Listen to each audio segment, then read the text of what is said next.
This is a call for an uprising. Welcome to today's show. I want to cover a story that should be in the mainstream media. It should be talked about, but these are the stories that you never hear about. You'll hear some small outlets report on it, but people just go, "Oh yeah, it's kind of a weird thing, or it's not really real, or the person was just crazy." But it's just, how many stories do we need to hear about ritual sacrifices of parents doing this to their children? I've covered so many. I've talked about ones in the past, cases that have happened. I've talked about how these people were convicted of these satanic ritual sacrifices and then, of course, freed. West Memphis 3, the Oak Hill case. Because all these people now are completely protected. They have full control now. The Satanists have full control over all these authority, positions in government, from federal courthouses down, you name it. And they free these people, and nobody says boo. And one thing you'll never hear is any mainstream media outlet reporting it. Now, this is really, this is disheartening. This is the kind of stuff that really makes you want to cry and really pisses you off at the same time. But a woman was arrested over a satanic ritual death of her baby son. She named her baby son Beelzebub, right? Which is another name for Satan. And the police found the 8-month-old's body mutilated. They found a pentagram. They found all sorts of charms and things used in black magic rituals. It says a Mexican woman has been arrested on suspicion of killing her 8-month-old baby in a satanic ritual. Police found a pentagram and a silhouette of a baby painted in black on the floor of the home in Greater Mexico City. Just unbelievable, just appalling is really what there aren't words to describe it, really. I mean, it's just unbelievable. Cops also found ritual materials, including candles, a human skull, devil figurines, and oils in the same room.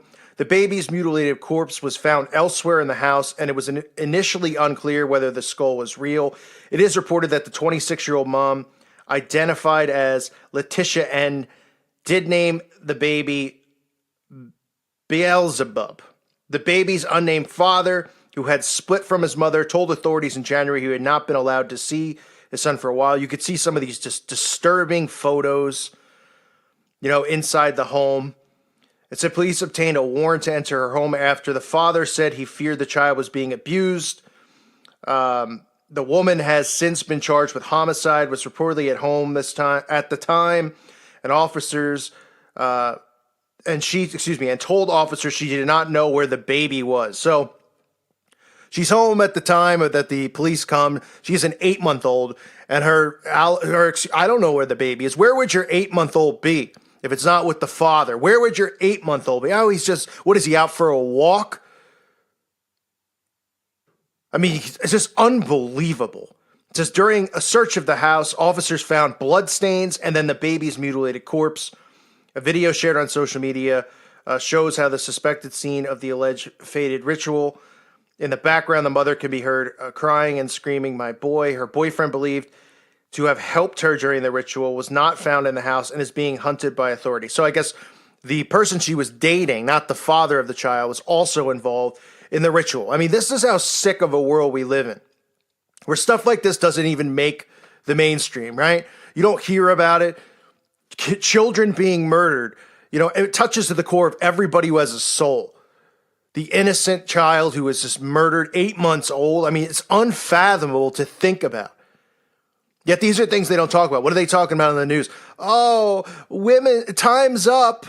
Time's up, everyone. It's time to fight back for women's impact. All this nonsense they want to keep your brain locked and trapped inside of because it's not real. This is the stuff they want hidden from people, because if people find this out, guess what? The party's over for the Satanists, and it goes all the way to the top, to the White House. It goes all the way to the top of Parliament around the world, to world leaders, because they're all involved in this.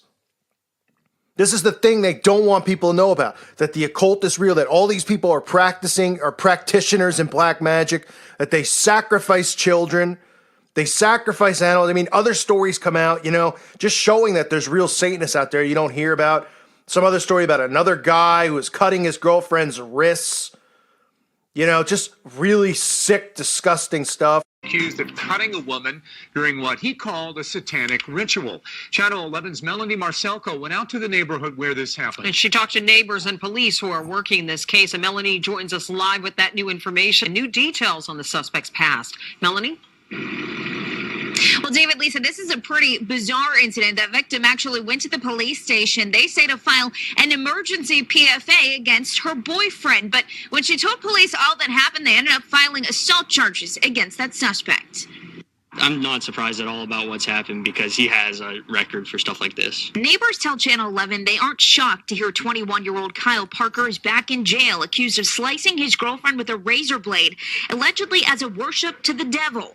I do think he just goes for shock value. I don't think he's actually a satanic cultist. I think he just wants people to be scared of him and to fear him. According to police, Parker said it was all part of a Wiccan or a satanic ritual. I mean, we've had some very strange things, but this is getting up there and unique. The young woman told police she went to his house on Brownstown Road in North Huntington earlier this week. The two got into an argument. She started hyperventilating before passing out. Before she could leave, he grabbed her hand, got a razor blade, and sliced her palm with a razor blade. She told police she woke up to him using the razor blade on her calf. He has done stuff like this before in the past, but nothing to really this level. She went back the next day to get her car and belongings. Parker told her, "By the way, I sold your soul to the devil." I just think he's different.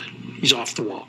Like I said, I think he's just going for shock value and wants people to be afraid of him. I don't actually think he's part of a cult, but honestly, we've lived next to him for a long time, and it's just kind of become normal.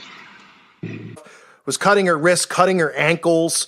Then they interview people in the neighborhood. They're like, I don't think he's really an occultist. I think he just wants attention. Oh, is that what he wants? He just wants attention. So he cuts his girlfriend's hands and wrists and her ankles in his sleep and also claims to worship Satan.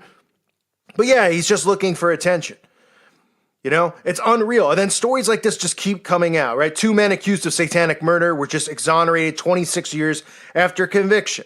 So 2 men convicted of Satanism-motivated murder were exonerated Thursday, 26 years after their initial conviction when the Kentucky Attorney General motioned to dismiss their charges, right? You see how it works? They moved anybody with a soul, anybody who's Christian out of these positions. It took time, right? People were like, oh, somebody, Ted Gunderson, someone like that used to be FBI, so he's got to be an agent. They weren't all compromised at the beginning when, stuff started. Now everything's fully compromised. You can forget about it. You can completely forget about it. So now you have a different Kentucky Attorney General in there, and he comes in and he dismisses charges against these guys who were convicted in 1995 for the 1992 murder of a woman by the name of Rhonda Sue Warford. The authorities claim was a satanic ritual sacrifice motivated by their desire to become more powerful. It's the same stuff, right? West Memphis 3 walk, Oak Hill walk. These people walk. They're just freeing these people out of the prisons. That's what they're doing. All of these people who are convicted of these satanic crimes are getting off the hook because they're coming out, they're going, listen, satanic rituals. This was part of the quote unquote satanic panic. And people are going, yeah, this stuff's not real. People don't really do that. What is this, a TV show? What is this, American Horror Story? People were just going under the satanic panic at the time in the 90s and the 80s. So, they clearly made it up. And all these people just get off the hook. And where are the Christians? Where are people out there? How about just regular people? Doesn't matter what your belief is. Wanting justice for people who are brutally murdered. But instead they go, oh yeah, that kind of stuff's not real. God and the devil. Right? Even Christians go, oh yeah, but that stuff's not real, the satanic part. And these people just walk free. You know how many more cases I could cover and I could show you? How many people walk free who are convicted of this, who have blood contracts, blood oaths, with Crawley, have his books in their home, who are reportedly found, the bodies have their DNA on it, all this stuff, and they're like, no, it's not them. No, there's something when, they have their DNA on the body, then they go, oh, yeah, but there was a corrupt cop, or, yeah, but because of something else in the case, it has to be dismissed because something wasn't handled properly.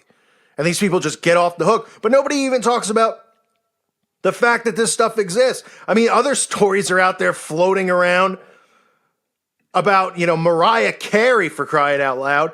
Apparently her sister or somebody came forward talking about how they were involved in, satanic ritual sacrifices of animals at a young age. Her mom was involved in the cult or the occult. And, and where these stories they get buried, right? It comes out, somebody gets interviewed about it, talks about it, then, something else comes out and goes, that's fake news, right? But why is the story out there? Why are people talking about it? And why isn't anyone else discussing any of this stuff, right? That Mariah Carey's been caught, the stories, a satanic sex shocker. But if you actually read between the lines and how, this woman, everything she says, it is credible. It is credible because if you understand how they operate, it makes sense, right? She says at a very young age, both Mariah and her sister Allison were involved in the ceremonies and participated in them. Allison herself, who has been estranged from Carey for years, this is her sister who came forward and talked about this. It's not like it's just some guy off the streets making it up. She alleges to the tabloids that the satanic rituals were led by her mother. She remembers people wearing hooded cloaks, standing in a circle and chanting. There was also sexual activity and animal sacrifice, which the participants believed would please the deity they were there to worship. And her sister says, I was trained to run the group. At first, as a small child, I would not understand what was happening, being forced to watch as a struggling animal was violently killed in front of me. It's unclear if she was paid in exchange for this. Oh, so then see how they go from there? So she's talking about how the animals killed, then they go, it's unclear if she was paid in exchange for the story. So they go, well, the motivation is she's broke and Mariah Carey's rich, so she's coming out and telling this story because, she needs money for food or drugs, right? So these stories just, they come out and then they just get buried or they don't get discussed. Mom killing her 8-month-old, guy cutting. This is just in the past week. This is in February. This isn't, and I think the guy with the cutting of the wrist was late January. So 2 weeks ago. Right? These aren't stories that are like from 6 months. You can find this stuff every week. Every week. Go back into my archive. Look at some stories I've covered. December, November. Videos I've done about parents sacrificing their child, finding pentagrams, right? All these Satanists use the pentagram in their logo or the pentagram, and we're atheists, we're not involved with that stuff. So what are you using it for? And why is the pentagram used almost in every single logo? The star, right? And the upside down pentagram. I mean, it's unbelievable how obvious this stuff is. And it's amazing to me how many morons come over here and they're like, this crazy stuff with Satanists and killing babies. Because they either one are as stupid as they come, or two, they just really can't allow themselves to believe this is going on because they don't have the backbone to deal with it. Because it is disturbing, it is heartbreaking, but it needs to stop. And we know it's going to stop on Judgment Day. We know God gets the last laugh. And things, this is going according to prophecy. But at the same time, there's children out there that are being abused. And if more people knew about it and more people stood up against it, then less children would be abused and sacrificed. Because they'd have to find another way to do this. They'd have to find another way to hide it, right? But they're doing a pretty good job at it because these stories don't come out. The mainstream won't talk about it. And then when people like me do, we get our channels deleted. We get blocked from talking about it. Or they just write these articles that are discrediting us, saying, these crazy conspiracy theorists. It's like, how many stories you need to hear? The McMartin thing is fake because, crazy stories of rituals. As if all these kids just made these stories up. They all got together at the age of 3 years old, 2 years old, could barely talk, and we're like, hey, let's win a lawsuit here. Let's get together. Let's make it up. I mean, this is what they claim with McMartin. The kids and the parents got together to do this. A 3-year-old can't even comprehend what money is. Can't comprehend people in cloaks killing animals. These stories that came out of it. I mean, these people do everything they can, obviously, to hide this and cover it up. And it's amazing to me that people out there going, wow, okay, here's one story, here's 2, here's 10, here's 20, here's 500, here's 5,000 stories. Maybe, just maybe, there might be some, credibility behind these stories. There might be something behind it that we should look into. And we should watch out for these people. And if we find out who they are, we should run them out of here. We have open prison cells where they all belong. And that's being nice, putting them in there.